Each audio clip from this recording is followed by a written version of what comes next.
More options with GIMP and Photoshop. In this overview, I'll talk about copy options, brush options, and touch-up options. You may have noticed a couple of pictures of Stirling Castle in Scotland. This will become part of my demonstration later. In GIMP, I'd like to talk about the plain copy-paste option, which leads to different options for pasting as a new layer. I'll also talk a little bit about the scissors tool and the clone tool. I've opened up a photograph of myself at Stirling Castle. I'm going to choose the rectangular selection tool, put a rectangular selection around myself, choose Edit, Copy, and then choose Edit, Paste. You'll notice it created a floating selection. It's a pasted layer. If I choose my Move tool, I can move that selection and make myself a twin. But there's other paste options. The problem with this copy-paste is it leads to a floating layer.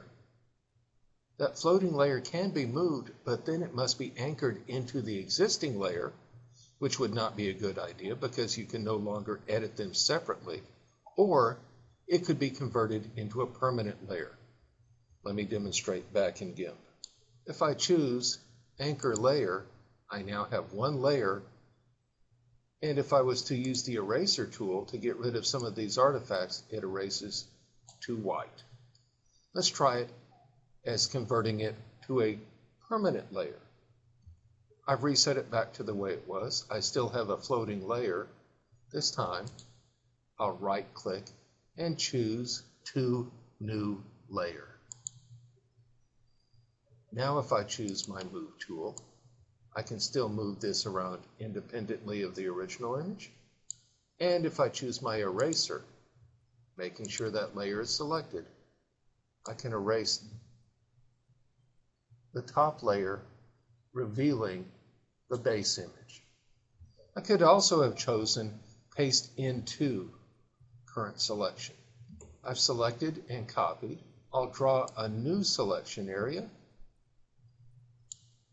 and choose Edit, Paste Into to paste it into the new selection area.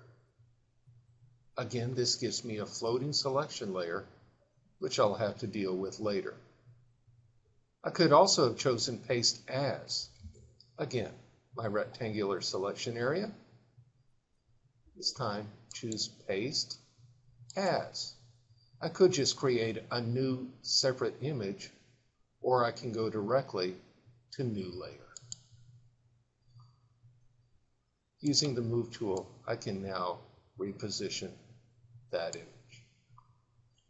This is my method of choice, unless I'm doing something with the scissors tool. When using the scissors tool, you have to paste into a floating area. Let me demonstrate that. There's my base image. I'm going to zoom in a little bit so you can see what I'm working on. I'll choose the scissors tool.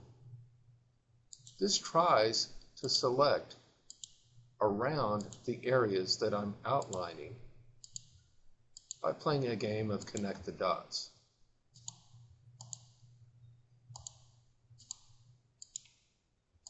Try to do as good a job as you can and add perhaps more dots than I am.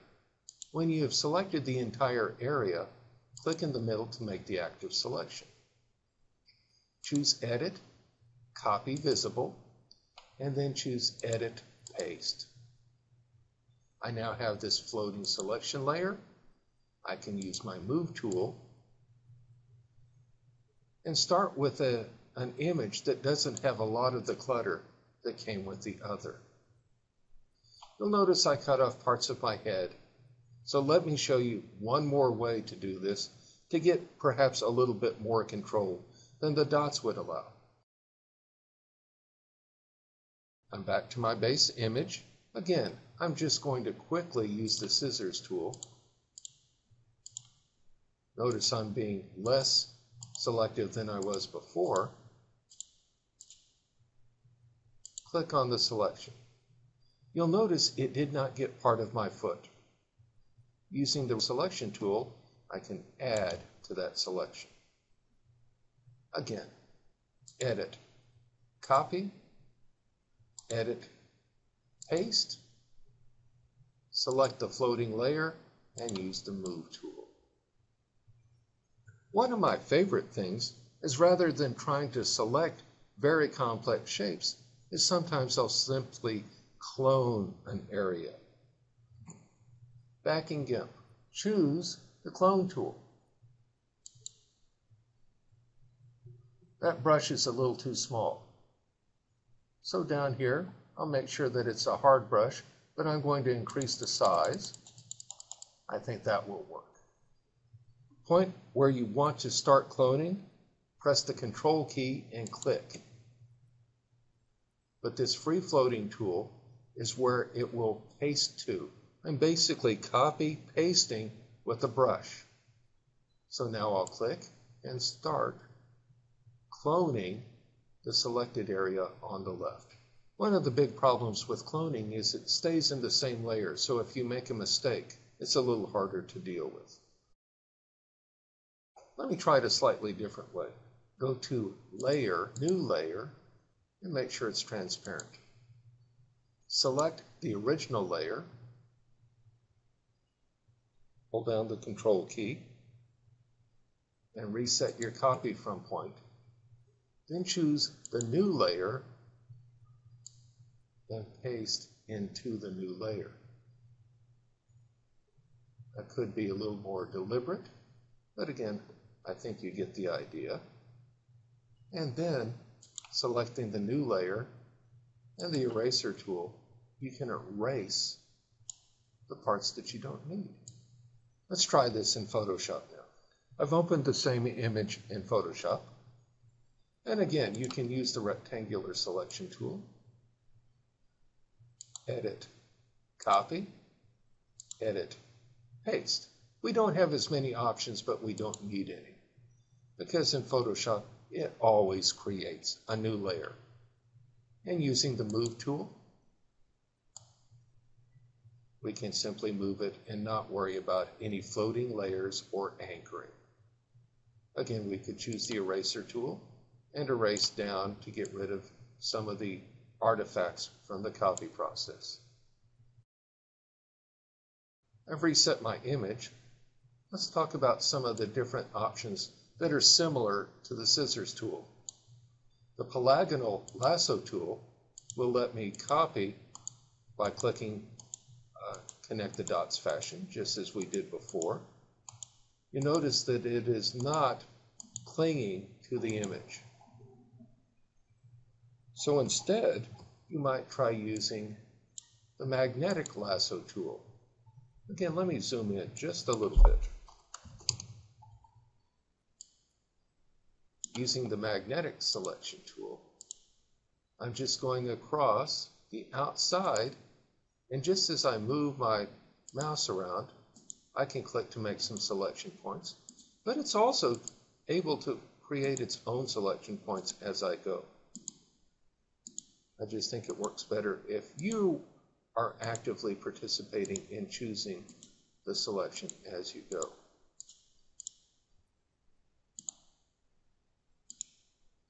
Again, if you've missed part of it, choose the elliptical selection tool, hold down your Shift key, and perhaps add to that selection. Cloning in Photoshop. I've reset my image back to normal, and I'm going to choose the Clone Stamp tool. While we use the Control key in GIMP, we use the Alt key to set our target. Again, if my brush is too big, I can change that, but this will work for the time being.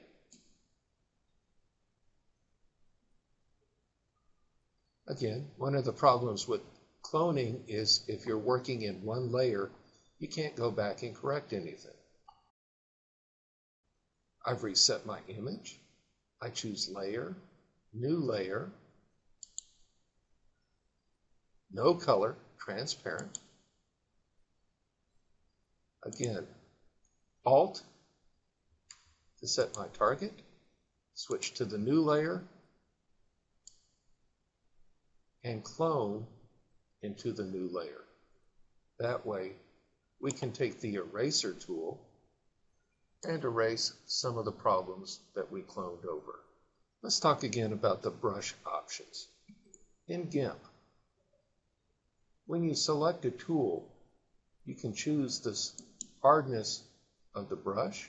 You can choose the size of the brush, whether it's the pencil tool for hard, thin edges. You can modify it to a wider, softer edge, or the paintbrush for strokes that are typically a softer brush with a wider size.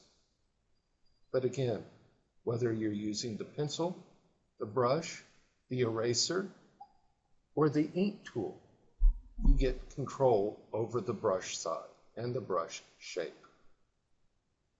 We have similar options in Photoshop. If you select the brush, you can choose the brush tool, the pencil tool. Not only can you choose the brush size, but you can also determine whether it's a hard or soft edge. Again, this works for the brush, the pencil, the eraser. All of these can be set between hardness and size. Let's talk about some touch-up tools and start with smudge in GIMP. Right here's the smudge tool. I really don't like this fire extinguisher being in the picture. I'm going to make this a larger brush, nice hard edge, and I'm going to pull color from on top of the fire extinguisher down over it. So I'm pulling color using the smudge tool to get rid of that fire extinguisher. Dodge and burn in GIMP. You may notice that this wood is a little lighter here than it is over here. By choosing the dodge and burn tool, you may have to slide down to choose between the two. Dodge means add light, such as when it was being developed in a dark room. More light means it's brighter. Burn, on the other hand, will make something darker. Using my rectangular selection tool, I could select that section of railing, and then with my burn tool, I could darken that wood up.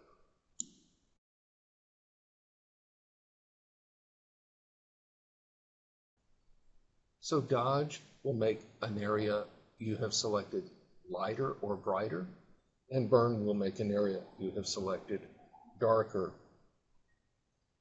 We can also choose sharpen or blur. We can sharpen this part of the image up if the resolution wasn't as good as we would have liked when we started.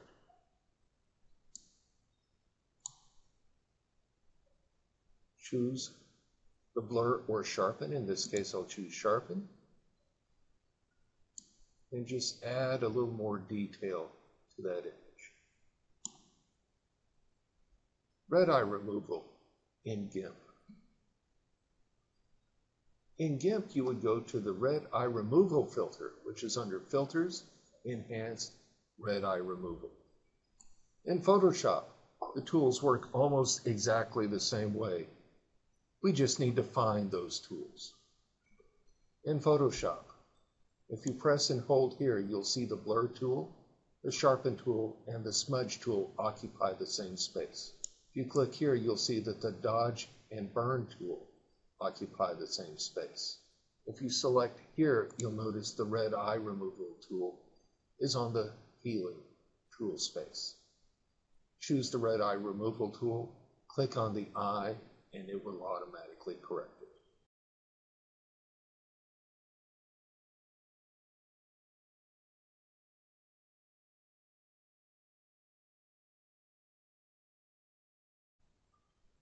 What you do is up to you.